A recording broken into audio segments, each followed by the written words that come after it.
Hey everybody. So give some people a chance to come in while I'm waiting.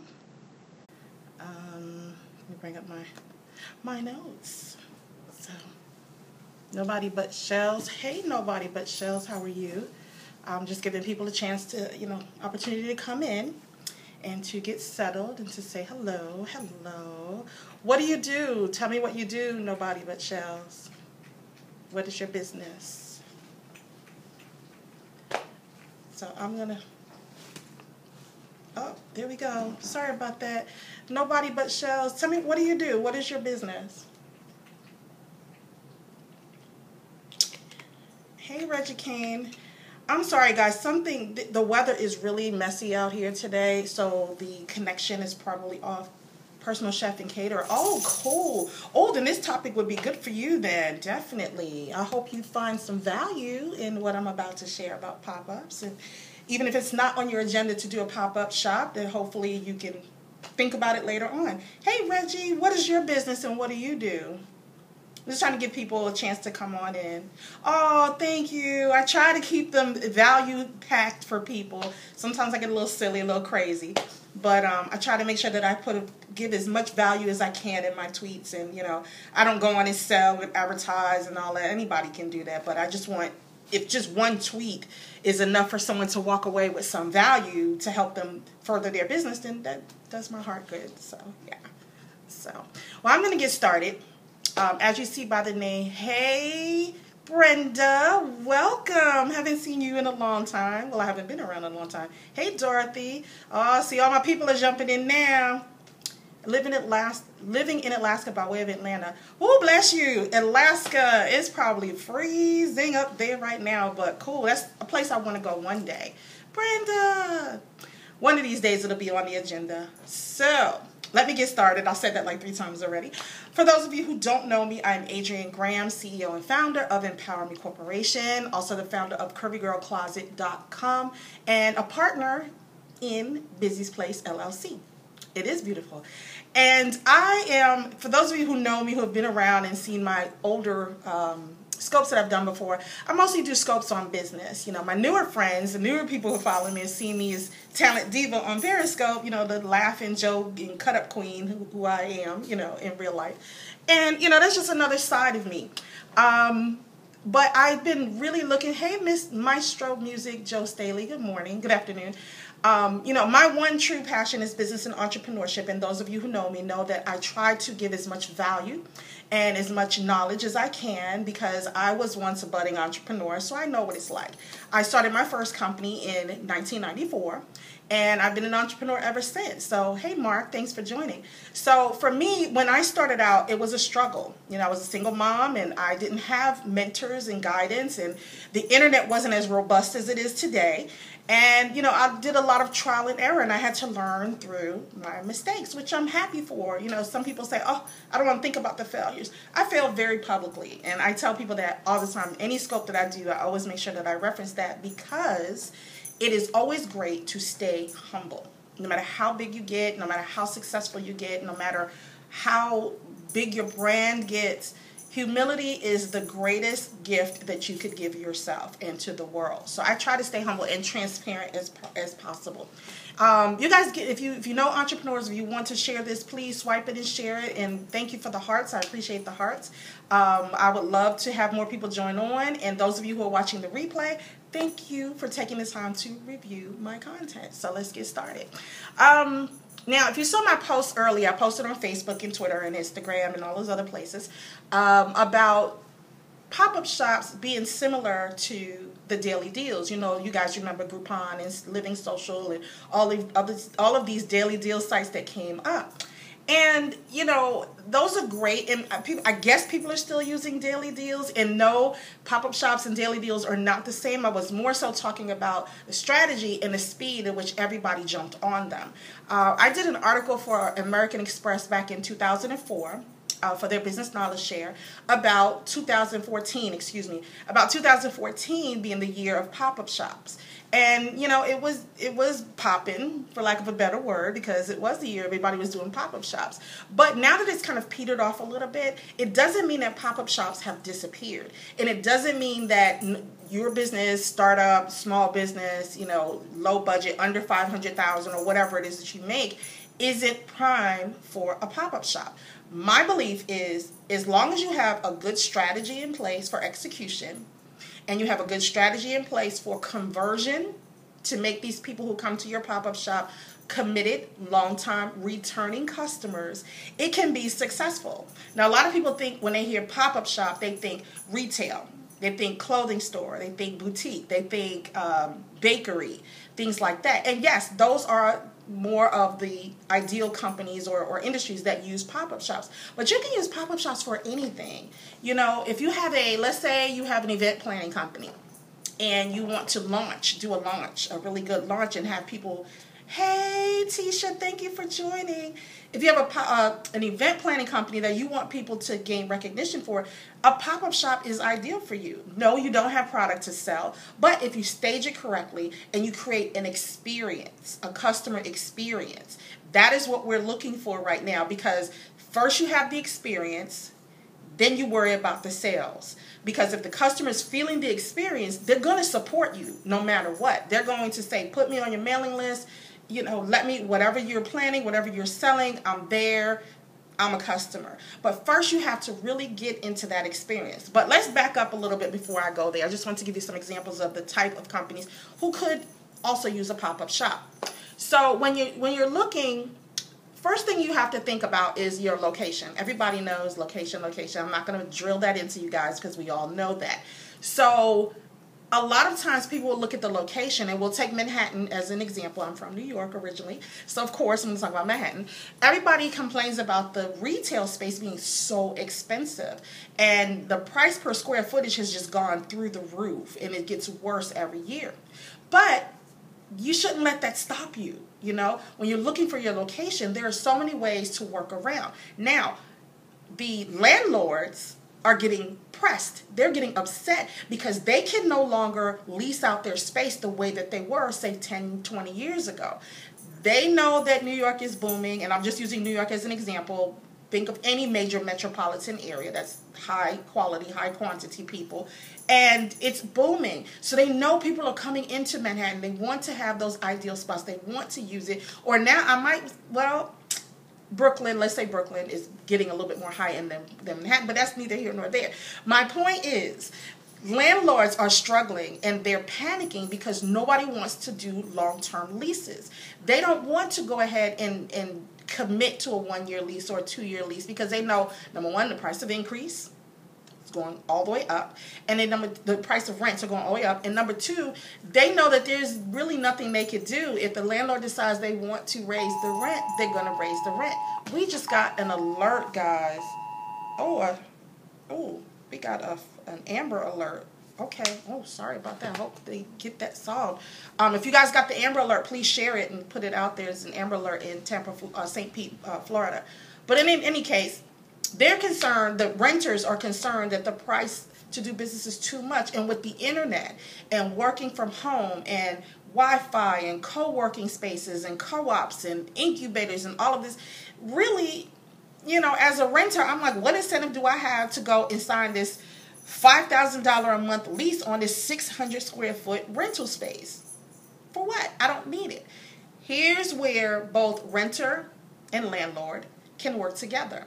When you find an ideal location, the first thing you do is think about who, as a renter, think about who is a good complement to your business.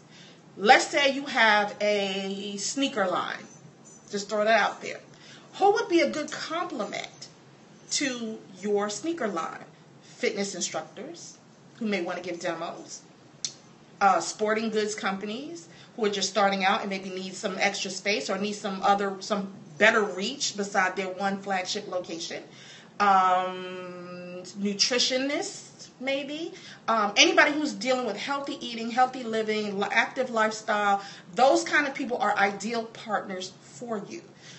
Physical therapists, sports medicine consultants, things like that. You have to look and start thinking, get real creative about who is a good complement to your company. You find a space, you go talk to people and say, listen, I have this idea to do a pop-up shop and would love to have you come in and collaborate with me. We're only opening for 2 weeks, but it would be major exposure to your company. This is the location that we've chosen.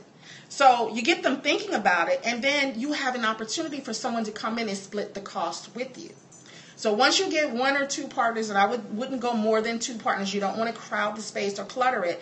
Once you get partners, you go to the landlord and say, listen, I know you're having some problems renting out this space. I would like to do a pop-up shop. At first, they're probably going to be resistant if they don't know anything about that, but this is your opportunity to educate them about the benefits of doing pop-up shops, because it is income that they can be getting in. Hey, Unique Johnson, is income they can be getting in the meantime until they can find somebody to rent their space. Now, let me flip it a little bit and talk from the landlord perspective. Now, if you had, let's say you have a space that's been sitting there for 8 months. That's 8 months worth of property taxes, 8 months worth of utilities, 8 months worth of, if you have a mortgage on the property, of payments that you have to pay out of your pocket. So while you're waiting for that ideal renter to come through, money is slipping out of your pocket. It's the same thing. Think about it in terms of if you had a house for rent. Hey, Lady Soldier, if you have a house for rent and your house is sitting there and you don't have any tenants in there, you're still paying the bank the mortgage, you're still paying the utilities, you're still paying the taxes, you're steady writing checks, and your bank account is going this way. And you're still waiting because you want that ideal renter. Well, with retail space or with commercial space, let's say that, with commercial space, if you're the landlord, you make the rules. There's no guidebook that says you have to have a tenant that stays in there for a 12-month lease, 18-month lease, 3-year lease, or whatever. Look at the B&B industry. Look at the vacation by owner industry. I'll give you an example. Out here in Florida, they have something called vacation rental real estate. And what they do is people come from out of state, yes, out of state, and out of the country, actually, because Orlando, Miami, those are like really prime spaces. Orlando because of the attraction, Miami because self-explanatory. So you have people that are coming from out of the country who are buying these houses for $500,000, $200,000, or whatever, and they're signing on, I'll do a mortgage or whatever, but what they're doing is doing short-term vacation rentals. So you can go to them and say, I want to rent your property for 2 weeks. Okay, 2 weeks, $1,500 for 2 weeks. Look at the math, look at the turnaround. So if you have 2 families, one family stays the first 2 weeks of the month. The other family stays second 2 weeks of the month. They're each paying you $1,500. That's $3,000 on maybe a what? $1,000 mortgage? After expenses, you do the math. You can have the house decked out with incidentals. You can charge for incidentals, like the extended stay. Think about it like extended stay. If extended stay can do that, no. This is different from timeshares. We're talking about landlords who want to rent out their property as vacation. Yeah, it's kind of like, Unique Johnson. It's kind of like timeshares, but different. With timeshares, everybody has a fractional ownership. With vacation rentals, the owner is in control and decides who rents out for what. And then let's say you say, okay, well, I want to go to Florida for a month. I'm not going to rent out my space for a month. I'm going to leave that month open for my family. We're going to come down and we're going to be vacationing for free because we were smart enough to have someone else pay the mortgage through short-term rental. Pop-up shops are no different. So as a landlord, please get off of that thing. You have to always be thinking about ways to make revenue and to monetize. Hey, Latrice, that should be, as a business owner, as a landlord, you're a business owner. Even if it's not in theory, if you just, I'm just one person renting out a house or renting out a space or whatever, you are in business. So you should always be looking for ways to monetize your business. Always. That is a given. And if you're not looking for ways to monetize, I'm going to come and shake you because you need to be monetizing always. Okay. So we talked about the vendor part of it. We talked about the landlord part of it. I am not a legal counsel. I'm not legal representation, so I cannot talk to you about all of the ways and nuances that you could get on your leases and concessions and all the other stuff. Please contact your local attorney who is fluent in real estate and in business, entrepreneurship, small business, and have them review any leases that you sign. Same thing with the landlord. Have people review that. But don't overlook a pop-up shop as a way for you to get your brand out there and get exposure. Now, the next part I want to talk about, we talk about location. Think about your staffing for that. Now, we're not going to get into volunteers versus paid staff. You guys are already smart enough to know. The better you treat your people, the more you compensate them, the better performance you get from them. But there's nothing wrong with volunteers. Here's where building your community comes in handy. I have spent years cultivating my core community, my business community. You guys know, the ones you follow me on Twitter, follow me on Facebook. You get what you pay for. That's right, Unique. That's a tweetable right there, guys. You get what you pay for. And make sure you at Unique Johnson as the credit for that. Exactly. But you guys know I've been cultivating my following. And I have it now where, and this is not by design, this is just because of the relationship I've built with my community. Any city that I decide to bring an event to, I already have people that are like, listen, whatever you need, if you need someone to do registrations at the desk, if you need someone to hand out material, if you need someone to MC, if you need someone to be the ambassador, I'm here for you. No, nothing in exchange. I'm not asking for anything in exchange. That is how you build a community. So when you're building your community and you say, hey, guys, I want to launch this. I want to do a pop-up shop in such and such area, but I don't know the area. I don't have any people there. You would be surprised at how many people will come to your aid to help you because they want to see you succeed, because they want to see that community go further. You know, the more, I always tell people, the more I share with people, the more I bond with my community, the more value that I give to them, the more dedicated and more committed they are and loyal, that's the word I was looking for, the more loyal they are to my brand and to me. So you have to think about this before you do pop-up shops. Start building that community in advance. It can be online, it can be offline, it can be a hybrid of it, but build that community. Then you start thinking about, how am I going to staff up this event? See, everything kind of leads in together. I like to kind of make sure you guys have to connect the dots there. When you're staffing, look at people who have presence, who have that personality, whether they're paid or whether they're volunteer, whether they're interns, whatever it is. They have to be as professional, if not more professional than you are, to represent your brand. Because remember, when you walk into a store, what's that first impression that a customer gets? Whoever greets them first. That experience, that tone sets how the whole mood of the visit is going to be from beginning to end. So make sure you have some kind, yes, the greeting. Make sure you have some kind of guidebook, manual, training, something for your people in advance before you open those pop-up shop doors, because you want to make it a robust experience. Now, my thing is this: let's say you have a cake pop company, and I'm craving cake pops, and I'm driving through the street, and I'm like, oh, wait, that's a cake pop shop. And I see your banners outside, beautiful, well professionally done, glossy print, color, full color. And I walk into the store, and you as the owner, you're sitting there, you're reading a magazine, or you're doing one of these numbers, looking at your phone.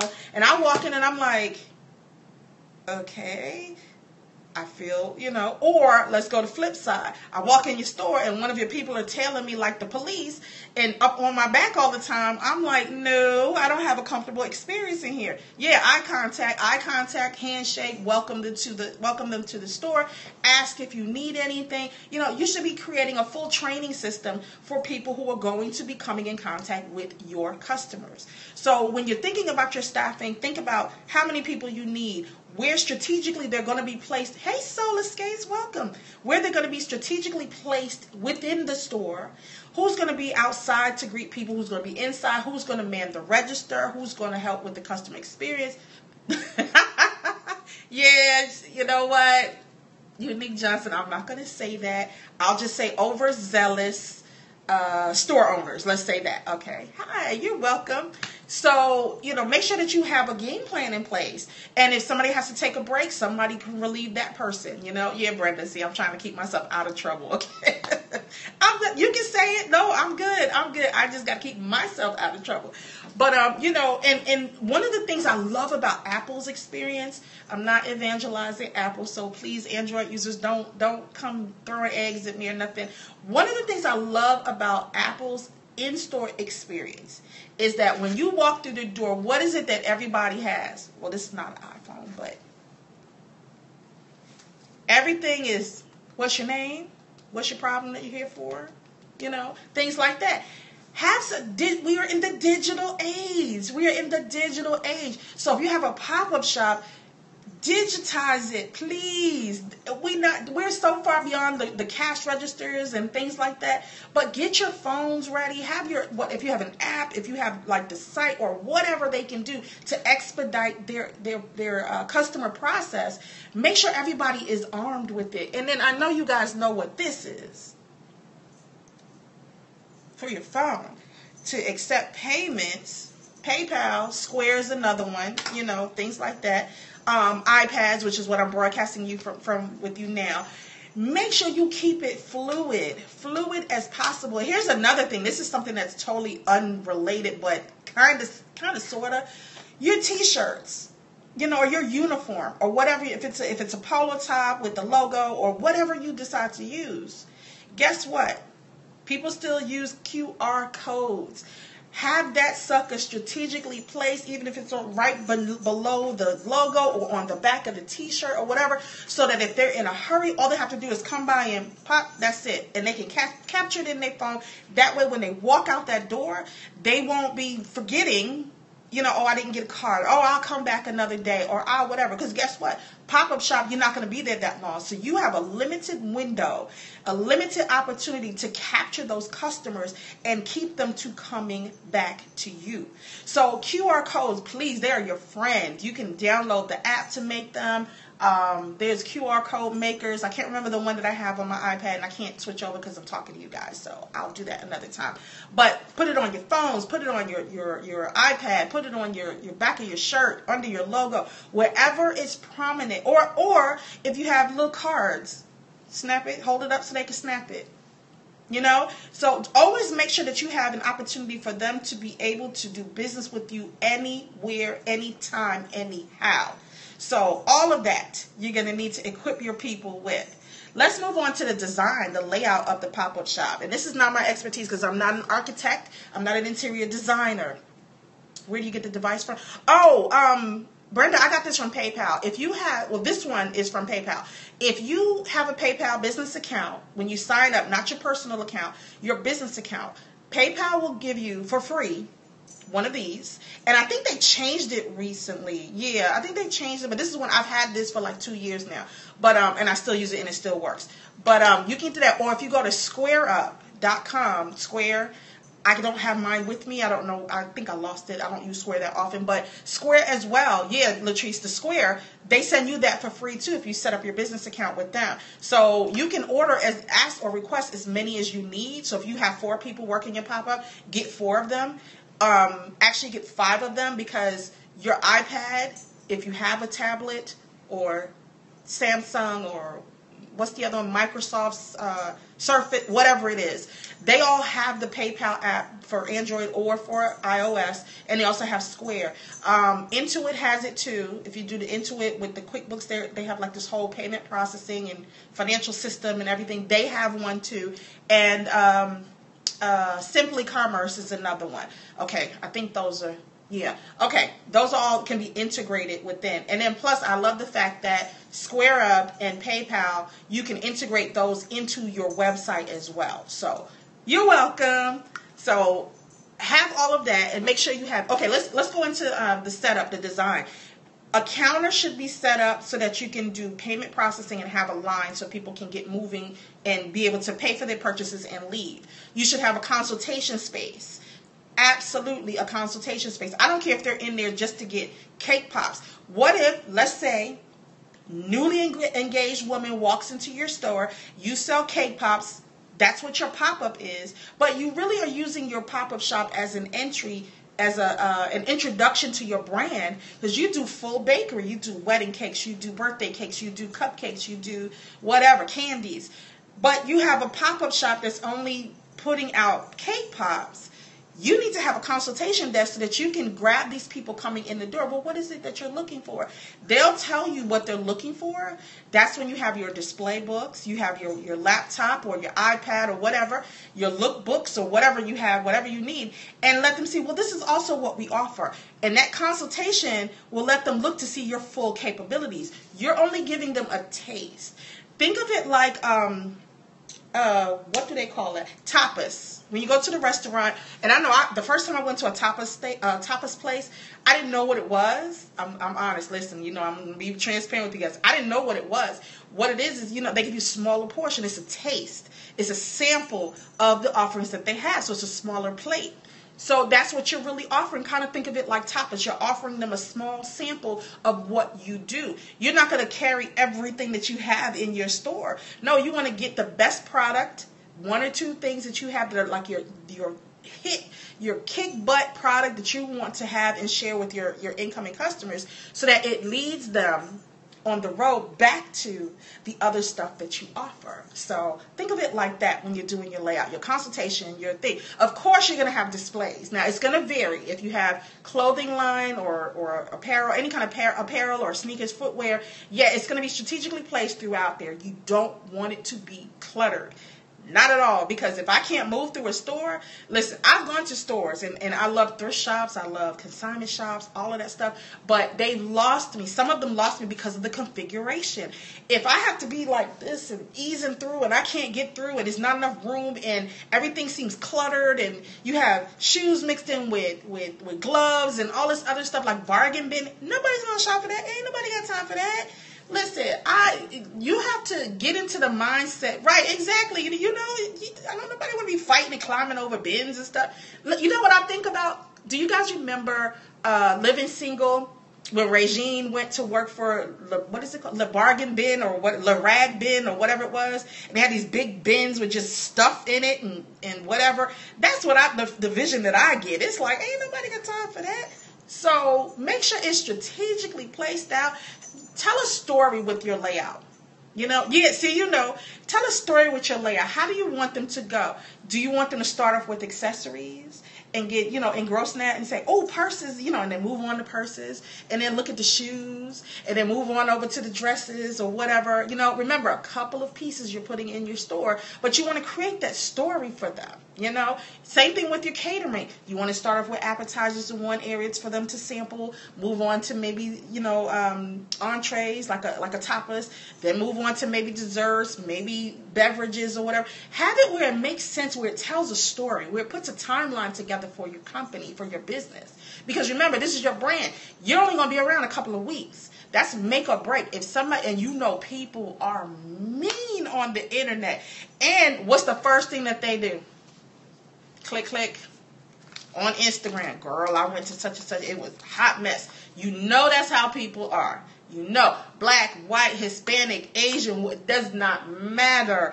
Male, female, does not matter. If a person comes in and it is, all people have to do is be on a train with the wrong clothes on, and people are Instagramming it. So do you really want to leave your brand up in the hands of the public who have access to social media and could really do you in before you get big? No, buddy. Don't do it. So make sure that there's a storyline. Make sure there's fluidity in your layout when you do your store. Another thing I want to talk about is what is your game plan? What is the follow-up plan? What happens after? Let's say most pop-up shops are from 2 weeks. Well, no, I've seen from as little as 1 week to maybe a month. And I think there was one store in Manhattan that did 3 months, if I'm not give feedback on every restaurant I go to. Yeah, you have to. And you know what? Sometimes it's just that first time is a bad experience, and I try to give a place a second chance, but that's just me, because I don't want to, I'm a business owner, so I don't want someone having a bad experience with me and not give me a chance to correct it. That's a whole other topic. We're going to talk about this some other time, but I try to be fair. That's just me. But if you really ignorant with it and it's like a really nasty experience, yeah, I'm going to put you out there. I'm going to be respectful about it, but I'm going to put you out there. And that's what people do, right? Exactly. So think about what's your end game? You know, a lot of people go, like with the daily deals, people go into it with, I'm going to hit the jackpot. Everybody, I'm going to market and promote it and this and that. And I'm not going to talk about marketing and promoting on this scope because that's a different topic altogether. I'm just trying to get you guys to open your minds and get those creative juices flowing about the possibilities of using Popup for your business, for your brand. So, you know, you think about it, you've done all this marketing and people say, okay, everybody's coming. I got all these invitations out and everybody responded and they're jumping on social media and blah, blah, blah, blah, blah. I'm going to live scope it and this and that. And then what? After you close down, after you're done, you know, first of all, if you have not done capture, we already talked about the way for them to get in touch with you. Everybody that walks through your door needs to get on your mailing list. We're not going to talk about that because there's plenty of information about getting mailing lists done on the internet. They need to be on your mailing list because they need to know, you need to know who they are and they need to be able to be in communication with you. You need to be able to have them where they're at their convenience, like I said, the QR code, to be able to contact you at any time. So the contact information needs to be flowing. That's number one. Number two, you need to figure out recurring customers means recurring revenue. You need to figure out through the consultations, that's why I said set up a consultation area, what their likes and their dislikes are. Because remember, when I'm signing up for your newsletter or your mailing list, whatever, I'm not giving you my history. You're not getting my blood type, how many children I have, the last 4 digits of my social. You don't need all that. You need my first name and my email address. But that doesn't tell you who your customer is. That's why it's important to have the consultations. So that way you can take notes. And then, is it okay if we contact you about XYZ products? Is it okay if we contact you about upcoming things that we have on the horizon? Make sure you have that communication flowing. When you have all that information, after all is said and done and you've processed it, you've now given yourself prospects. Then you move on to the point where you start marketing to those people because they've already given you permission. They've already given you access to contact them. Now it's for you to bring it. If they had a great customer experience, oh, that's gravy on top of it because they're going to be happy to hear from you. Most people, let me tell you what they did with the daily deals, and I hate using the names because I don't want nobody coming after me, but who cares, whatever. Groupon and Living Social, and even when Yahoo deals and Google deals and all of those things started popping off, everybody ran to the daily deals. Everybody said, oh, we can get 4-for-1 coupons. We'll bring a bunch of people in here. We'll make a lot of money. On the surface, that looks like that's ideal. In real life, not so much. There was this guy in the D.C., Maryland area who had this waffle shop, waffle restaurant, whatever it was. He created a daily deal campaign. I don't remember if it was, I believe it was Groupon. It was in the paper, so this is nothing. I'm not putting anything out there that's not already public knowledge, so I won't get in trouble. I think it was Groupon that he did this. And he opened his shop, had these coupons. People came flocking in there. They was 2-for-1, whatever it was, the deal was, whatever. Eating up, buying with the coupons or whatever. But what he wasn't understanding was that he was giving away twice the product for regular price. See how that worked? See how that was? If you have 2 products that you have paid for to sell, and you're only getting half that money, you're losing money somewhere. Even if and I don't think his profit margins would, see, that's a whole other conversation. If his profit margins were better, he would have been able to make some money, but that's a different conversation. We're going to talk about that another time. But the volume, he got so caught up in the number of people that were coming through the door, he didn't have a conversion strategy. He didn't have a way for people to say, okay, I want to come back. This is going to give me an incentive to come back. He did not have a proper strategy to reach out to people and offer them something else. Now, by the flip side, there was a nail salon in Atlanta that I heard about that did the same campaign, 2-for-1. I'm not going to get into the messiness that happened with it, but just their strategy, which is really relevant to this conversation. They had to come in X amount of time, whatever date, to get this specific nail service done, manicure, whatever it was that day. Get this done for this price. When they came through the door, they signed in, gave their contact information. So that's number one, customer capture. Number two, as they were waiting, someone came around. Listen, glossy brochures. These are the other services that we offer. We would love to have you take a look at it. I'm paraphrasing. I don't know this is what they said. I'm just saying based on what I heard, how the experience went. These are the, hey, Sister Sky, these are the brochures. These are our other services. Let us know what you're interested in. And by the way, because you came in today and you did this, you got this manicure through the Groupon, because you did that, I'm going to give you a special code and you're going to get 20% off when you come back to visit. Touchdown. And people came back. And they paid for the 20%.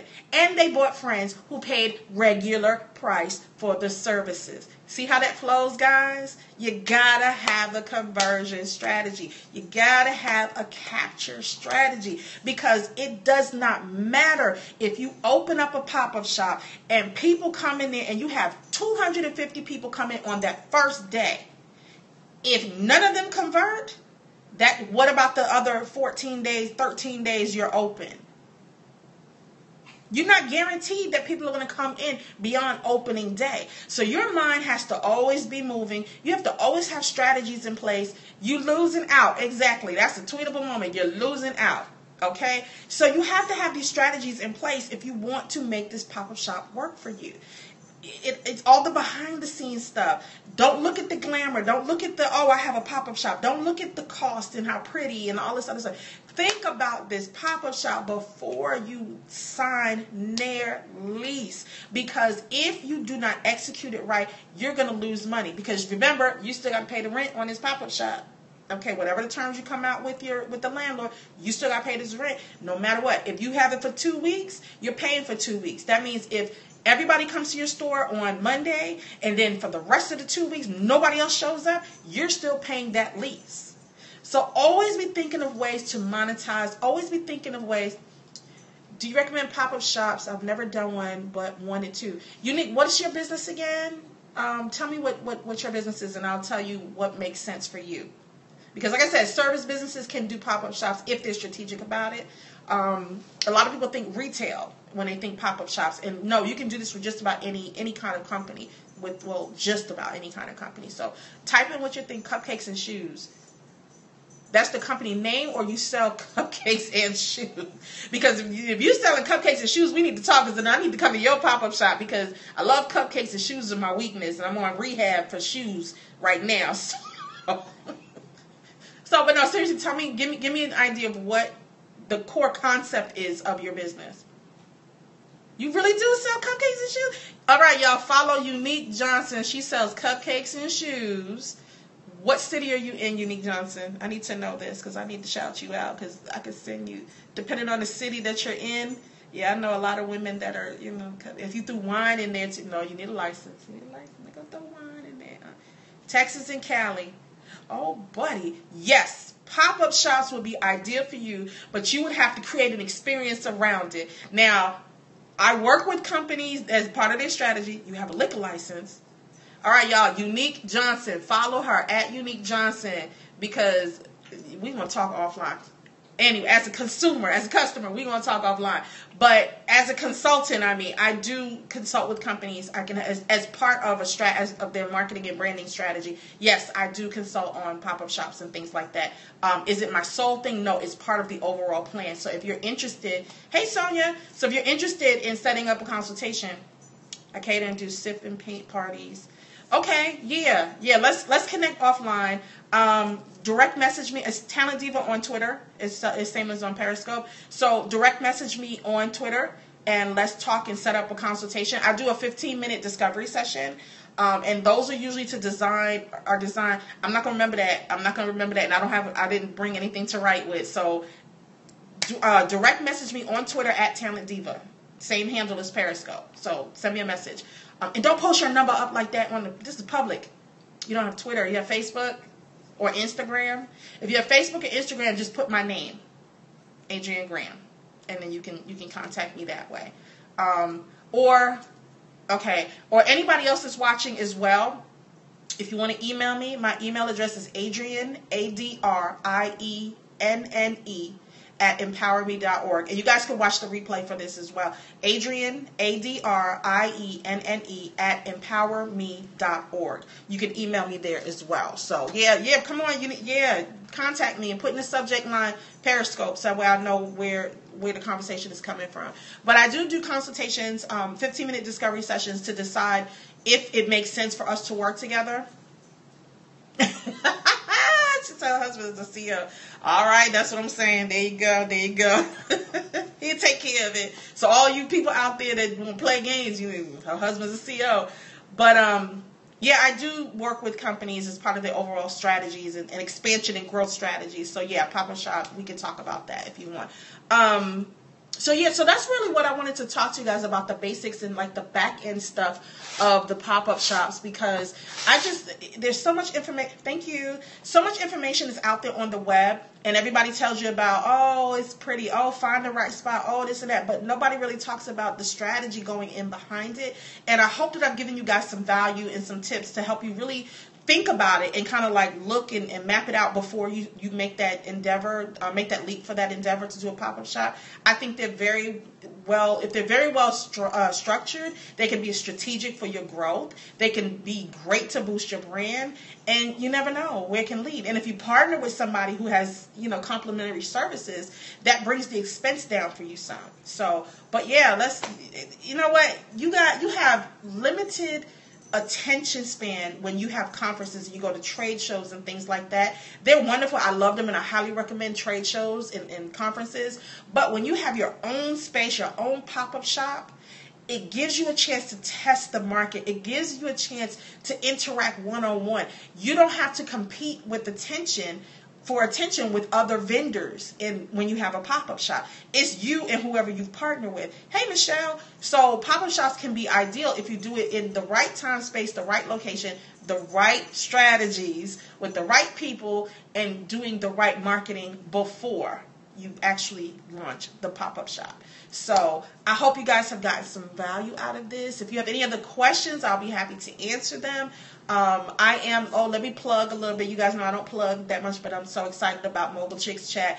I'm happy to be back. If you guys go into my archives, AOL keyword, right people. Yep, right people, the right strategy partners. Exactly. I've done scopes. If you go to catch.me/talentdiva, is KATCH.me/talentdiva. Those are the archives of all of the scopes that I've done, and my scopes date back to, I think, September or October, I think it was. So I've done a lot of business scopes, the Mobile Chick Chat and stuff like that. No, my name on Facebook. I'm only Talent Diva on Twitter and Periscope. I am Adrienne Graham everywhere else. Facebook, LinkedIn, Instagram. Facebook, LinkedIn, Instagram. Google Plus is the other one I'm at. Yeah, and I'm Adrienne Graham everywhere else. But Talent Diva on Twitter and Periscope, because they're linked. So, yeah. What was I saying? Yeah, I've been doing Mobile Chicks Chat for a while. I took a hiatus. I intended to take a hiatus for the holiday season, but then had lost a very dear friend, a sister of mine, and kind of put everything on the shelf. But I'm back now, and I'm so happy to be back, and I'm glad to get back into the swing of things. So if you're watching this replay, thank you for watching. Those of you who came on live, thank you for watching. Thank you, Unique Johnson. I'm grieving, but I'm there. I have to keep, that's what she wanted. She's watching. My angel's watching me now. But, I appreciate it. I don't do this for hearts. I don't do this for sales or anything. I do this because I like to educate and inform. And I want to see entrepreneurship done right. It doesn't mean you won't make mistakes. It doesn't mean you won't fail at things. Those are learning lessons. If you don't fail, you can't grow. If you don't grow, your business can't prosper. And if you don't take all those as lessons, I give myself 24 hours. When I fail at something, I throw a toddler fit, a hissy fit. I get upset. But I give myself 24 hours, or if it's the weekend, I give myself the weekend. Oh, thank you. Yeah, it's too much of that going on in the world. Each one teach one. That's what I believe in. If we can help each other. And like I said, when I started out, I didn't have a lot. I'm blessed and fortunate to have the people that God put in my life and in my path to mentor and guide me and to work with me. People that have come on and advisory boards and all of that. So if I could give just one nugget of information that'll help somebody change their business life, hey, I'm happy with that. But that was the reason I created Mogul Chicks Chat. It is something that I decided to do. I'm opening a community for that. I'm kind of testing the waters. I'm doing a Mogul Chicks Mastermind because my first batch didn't come out right. Yeah, girl, I know. Fear of failure and putting myself out has been my main obstacle with women like you. So, oh, thank you, nobody but shells. Yeah, you got to. You know what? I was that A student. I was the gifted child in the gifted classes. So I was protected from a lot of that failure because it was expected to always be that person that always succeeded. And when I got into adulthood and experienced my first real failure, I had a meltdown. It was like, and it was like, no. I was in denial. I had a breakdown. Like, no. I cried and cried because I wasn't equipped to handle it. And it wasn't until like my 30s when I understood that you got to break some eggs to make an omelet. You know, you got to fail in order to succeed. So anything, you can go on YouTube and see any of my videos. You can go to my blog. You can listen to my radio show on Blog Talk Radio, the archives on iTunes. I am very forthcoming about my failures. I have failed very publicly. And for what? Why fake the funk? In the modern age of technology and social media, it is so easy to investigate people and bust them out. Come on now. I don't have anything to do, any reason to try to hide stuff. And plus, that's exhausting. Don't cry, it's trial and failure, which makes me feel... It is. Listen, I beg for therapy. You know, and I heard I'm pretty good. You know, some people told me I was pretty good at it. But it's like, it's an experiment. If it don't come out right, it don't come out right. Throw that sucker away and start a new batch, you know. The only time it matters to me is if it's business and you wasting ingredients. Then you got to be like, okay, I need to really learn and pay attention so I can course correct. But yeah, you know, it's the same thing with business. You just have to just course correct and keep it moving and surround yourself with positive, like-minded people. And that's why I started this. A crybaby. Yeah, I can be a crybaby too. But, you know, give yourself 24 hours. And if it's a Friday, give yourself the weekend. Stay in bed, eat some cookies, eat some ice cream, drink some wine, whatever you want to do. And just give yourself a big old pity party. Monday morning, girl. Yeah, well, cry. Go ahead and do that. You can cry, Unique Johnson. But Monday morning, you put on that CEO diva hat, that mogul hat, and it's what do we need to do to fix this here. So give yourself that time, and then you go on to it. But Mogul Chicks Chat is what I was saying. If you go to Mogul Chicks with an X, mogulchicks.empowerme.org, you can see I set up the site already. I'm still feeling my way around and seeing what you guys want. It's what the people want. Because it doesn't make sense for me to just dictate what the topics are and then just start speaking and then everybody's like, oh, that doesn't apply to me. I want the collective to understand, to let me know so I can understand what topics mean the most to you guys. And I'm not going to give you recycled stuff about how to navigate social media, how to create a marketing plan. And those are very important things that you need to learn for your business. I'm not that person. I'm that person that's going to make you crack, not help you, make you crack that $1 million mark, because I'm going to push you to excel and push you to do better and look beyond the fear and reach that full potential, because we're all in business to make money. We are all in business to grow. I have never heard anybody... Well, no, let me back up. I have heard people say it, but when they heard themselves, after I put it to their attention, they saw how silly it sounded. But there's nobody who gets in business to say, I'm starting a business so I can make what I made on my job. Can I get an amen? Can I get a heart? Can I get something, a hand, this, whatever? Nobody, this is a tweetable moment, nobody goes into business to make what they were making at their job. I got into business to create wealth for my family, to create a legacy for my son, to create opportunities for other people, and most importantly, to solve problems for my customers, my clients. Those are the 4 reasons I got into business. And trust me when I say I didn't do that to make $50,000 a year. I had a mastermind one day. This was a couple of years ago, and it was 7 women that were in this mastermind. And I kind of led the mastermind. And one of the women, the question I put out there was, what do you see your company making in the next full year, the next full 12 months? One person said, I just want to double my annual salary that I made in my last job. I said, what was your salary in the last job? $75,000. I said, so you want to make $150,000 in your business? She said, yeah. I said, then stay with the job. She looked at me She said, what? But that's good money. I said, listen to what I'm saying. When Sam Walton opened up Walmart, he did not do that so that he can make $200 a week. That is a $1 billion company. Sarah Blakely made Spanx not to make $500 a week. That is a $1 billion company. Okay? If you're going to do it, I have a t-shirt that says, go big or go homeless. I firmly believe in that mantra. If you're going to do it, go big. Don't harness your gifts. Don't keep your gifts under wrap. If your gifts are what's fueling your business, you owe it to yourself and to the public at large to go big. You're not going to go to dim your light. You're going to shine bright, and you're going to do what it is that you're meant to do.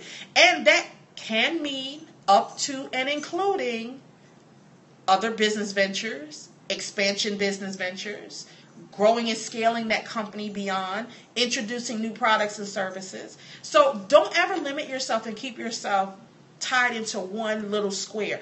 That is not how you're supposed to be. I don't keep chains on me.